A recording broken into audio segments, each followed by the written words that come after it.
నమస్తే, welcome to 99 TV. గుజరాత్లో ఏం జరుగుతోంది? మొన్న చూస్తే అహ్మదాబాద్లో ఫ్లైట్ AI-171 క్రాష్. కుట్ర సహజంగానే జరిగిందా? రెండు ఇంజన్లు ఒకేసారి ఎందుకు ఫెయిల్ అయినాయి? అండ్ బ్లాక్ బాక్స్ ఏం చెప్తోంది? దానిలో ఉన్న కాక్పిట్ వాయిస్ రికార్డర్ ఏం చెప్పింది? అండ్ ఇంకొకటి, దాంట్లో ఉన్న కమ్యూనికేషన్కి సంబంధించిన వ్యవస్థలు ఏం రివీల్ చేస్తున్నాయి? నిజంగానే థ్రస్ట్ అచీవ్ చేయలేక, కావలసిన థ్రస్ట్ని వింగ్స్కి ఇవ్వలేక విమానం కుప్పగూలిందా? This are all the $1 million questions. వీటికి సంబంధించి ఆల్రెడీ AAIB ఢిల్లీలో విచారణ జరుపుతుంది. బ్లాక్ బాక్స్ రికవరీ తర్వాత ఢిల్లీ వెళ్ళింది. జూన్ 24న విచారణకి కనీసం ఒక 3 నెలలు పడుతుంది. ఇంకా ఏం సంకేతాలు అంటున్నాయి? ఎందుకంటే విమానయాన శాఖ సహాయ మంత్రి ఆయన మహారాష్ట్రకి చెందినవారు. ఆయనైతే there is a possibility of conspiracy అనే మాట వ్యక్తం చేశారు. So he has some indications about the report. అంటే కొంత లీక్ చేశారు. కాన్స్పిరసీ ఎక్కడి నుంచి జరిగి ఉంటుంది? ఖచ్చితంగా జరుగుతుంది కాన్స్పిరసీ. ఎందుకంటే వివరాల్లోకి వెళ్తే మనం జాగ్రత్తగా గమనిద్దాం. అతిపెద్ద విమాన ప్రమాదాలు ప్రపంచంలో ఎక్కడ జరిగినా ఆ విమాన ప్రమాదాల్లో సెలబ్రిటీలు ఉండాలి, న్యూక్లియర్ సైంటిస్టులు ఉండాలి, లేకపోతే గ్లోబల్ లెవెల్లో ప్రామినెంట్ ఫిగర్స్ అన్న ఉండాలి. హోమీ జహంగీర్ బాబా ఆయన విమాన ప్రమాదంలో మరణించారు. ఎలవర్తి నాయుడమ్మ ఆయన విమాన ప్రమాదంలో మరణించారు. మొన్న విజయ్ రూపానీ గుజరాత్ మాజీ ముఖ్యమంత్రి. So targets are very specific. Terrorist groups రిమోట్లో ఇంజన్ డివైజ్కి సంబంధించిన చిప్స్ని వాళ్ళు రిమోట్లో మానిటర్ చేస్తున్నారు. AI-171 ఫ్లైట్కి కూడా అదే జరిగింది.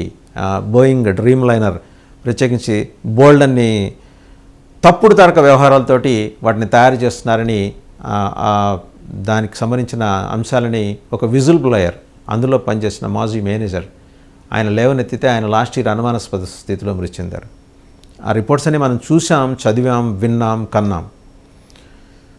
సరే, అదొక దుర్ఘటన ఇవాళకి మన మనసుల్ని కలిచివేస్తుంది. అదే సందర్భంలో బ్రిడ్జ్ ఒకటి కూలిపోయింది. ఈ కొలాప్స్, వాట్ ఈస్ దిస్? గుజరాత్లోనే ఎందుకు జరుగుతుంది ఇది? ఏమైనా స్పెసిఫిక్ కారణాలు ఉన్నాయా? లేకపోతే కాకతాళీయంగా జరిగిన సంఘటనలకు మనం ఏమైనా స్పెసిఫిక్ కారణాలను ఆపాదిస్తున్నామా? ఆపాదించే సెక్షన్స్ ఉంటాయి, ఆ కోణంలో అనుమానించే సెక్షన్స్ ఉంటాయి. అండ్ అన్ని రకాల అన్ని కోణాల నుంచి దర్యాప్తు చేయాల్సిన బాధ్యత ప్రభుత్వానికి ఉంది. కాబట్టి ప్రభుత్వం చేస్తుంది. అది ప్రధానమంత్రి, హోంమంత్రి ఇద్దరూ అదే రాష్ట్రం నుంచి ఉన్న క్రమంలో స్పెసిఫిక్ టార్గెట్స్ ఉన్నాయి ఆ రాష్ట్రం మీద.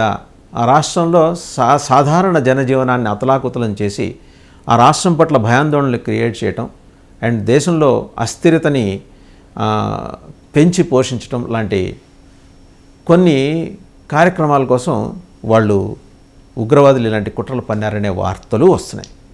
అవి వార్తల వదంతులు అనేది దర్యాప్తు తర్వాత తెలుస్తుంది. సరే, ఈ బ్రిడ్జ్ కొలాప్స్ గురించి కనుక చూస్తే దాదాపు 3 ఏళ్ల క్రితమే ఈ Vadodara division of Gujarat roads and building R&B department ఒక హెచ్చరిక జారీ చేసింది.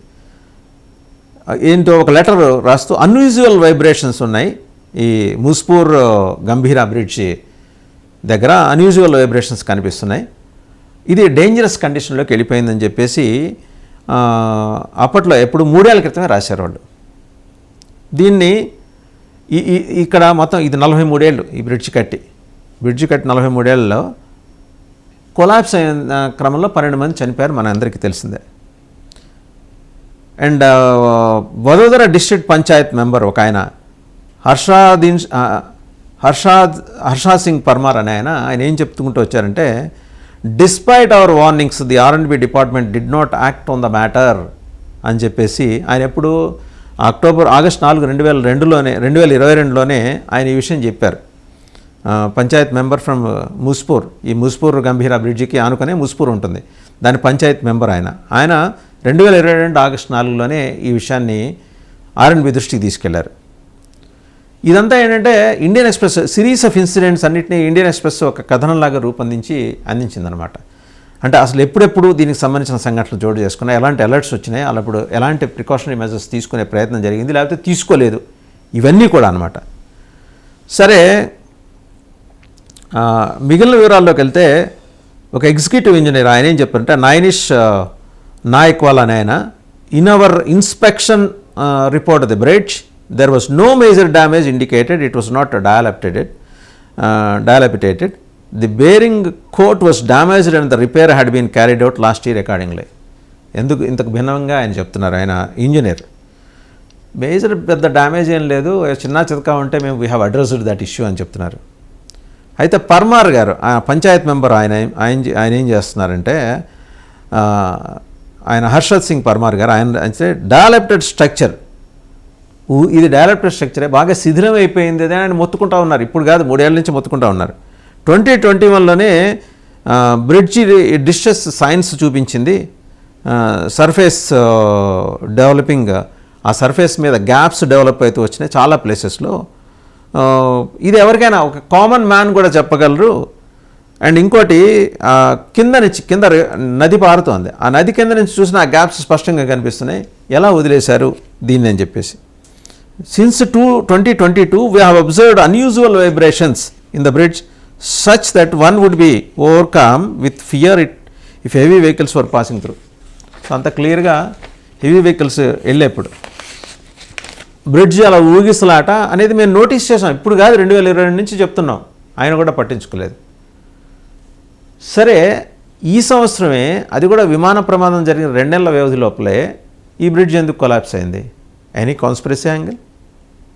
ఎందుకంటే ఒకవేళ ఉగ్ర కోణం ఇందులో ఉండి ఉంటే ఎంత సటిల్గా వాళ్ళు జాగ్రత్తగా ఈ ఉగ్ర కోణాన్ని అమలు చేసుకుంటూ వస్తున్నారు, వాళ్ళు ఎగ్జిక్యూట్ చేసుకుంటూ వస్తున్నారు. ప్రజల ప్రాణాలని టార్గెట్ చేసి మరి ఇలా బ్రిడ్జ్ల పేల్చివేత నేరుగా పేల్చివేయకుండా ఏదో ఒక మూల నుంచి రిమోట్లో ఆపరేట్ చేస్తున్నారా? రిమోట్లో ఆపరేట్ చేయడానికి స్థానికులు సహకారం తీసుకుంటున్నారా? ఇప్పుడు ఇవన్నీ కూడా ఈ కథనంలో ఈ అనుమానాలు వ్యక్తమవుతున్నాయి. అలాగే 2023 మార్చికి ఒకసారి వస్తే ఒక సూమోటో పిల్ గుజరాత్ హైకోర్టు ముందు ఫైల్ అయింది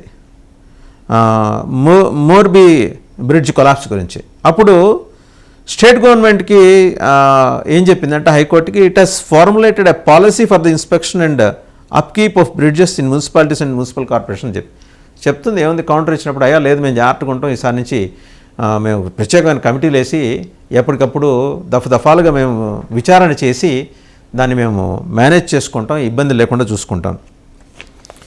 ఇక వీడియోస్ కూడా కొన్ని రిలీజ్ అయినాయి దీంట్లో. ఏంటంటే ఒక tanker dangling precariously from the broken bridge. ఇప్పుడు ఇది చాలా ప్రధానమైన సాక్ష్యంగా మారింది. R&B సెక్రటరీ ఏం చెప్తానంటే, ఆయన్ని ఎంత ట్రై చేసినా గుజరాత్ మీడియాకి ఆయన చిక్కట్ల. R&B సెక్రటరీ PR పటేలియా ఆయన చిక్కట్ల. రీజన్స్ ఎందుకు చిక్కట్లేదు ఇప్పుడు జనం అడుగుతున్నారు. అక్టోబర్ 23, 2023 కావచ్చు, జూన్ 28, 2023 కావచ్చు, జూన్ 15, 2023 కావచ్చు, జూన్ 14, 2023 కావచ్చు. రకరకాల సైన్స్ బ్రిడ్జిలో లోపాలని ఎత్తి చూపినాయి. బట్ హఠాత్తుగా కూలిపోయేంతటి పరిస్థితి అయితే ఇప్పుడు లేదని తాజాగా వాళ్ళు ప్రభుత్వం ఇచ్చిన నివేదిక చెబుతుంటే, హఠాత్తుగా నిజంగా అంతగా డెవలప్టెడ్లోకి వెళ్ళేది, అంతగా శిథిలం కాలేదని చెబుతుంటే మరి ఎలా కూలిపోయింది? ఏమన్నా విద్రోహ చర్య? నో డౌట్ ఇది ఒక విద్రోహ చర్యే అనే అభిప్రాయానికి అయితే స్థానికులు వచ్చేస్తున్నారు. నిజంగా కూడా ఏంటంటే హఠాత్తుగా కూలిపోయేంతటి శిథిలమైన స్థితిలోకి అయితే బ్రిడ్జి వెళ్ళలేదు.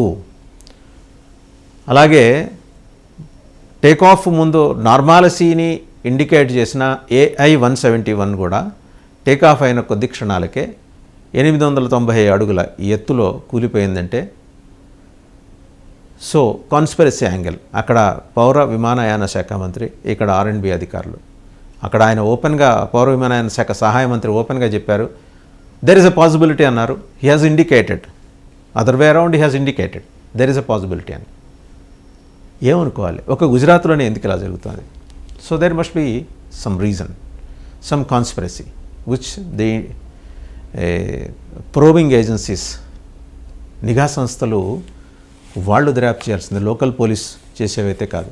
సో బ్లాక్ బాక్స్కి సంబంధించి మనకి ఇంకో 2 నెలలు పడుతుంది నివేదిక, పూర్తిస్థాయి నివేదిక బయటకు రావడానికి. ఈ లోపల కాన్స్పిరసీ యాంగిల్ని ఎస్టాబ్లిష్ చేసే అంశాలు. అండ్ తాజాగా కనిపిస్తుంది అంటే గుజరాత్లో హమాస్ ఛాయలు కనిపిస్తున్నాయి. కశ్మీర్లో పహల్గామ్లో ఎలాగైతే హమాస్ ఆపరేటివ్స్ ఈ పారాగ్లైడర్స్ వేసుకుని దిగారో గుజరాత్లో కూడా వాళ్ళు విస్తరించి ఉన్నారు అనేది స్పష్టంగా నిఘా సంస్థలకు అందుతున్న సమాచారం. వాళ్ళు ఏమన్నా ఇలాంటి కుట్రల్లో భాగంగా చేస్తున్నారా, ఇలాంటివి భారతదేశంలో ఈ విచ్ఛిన్నకర కార్యకలాపాలకు పాల్పడుతున్నారనేది నిఘా సంస్థలు తేల్చే అంశం.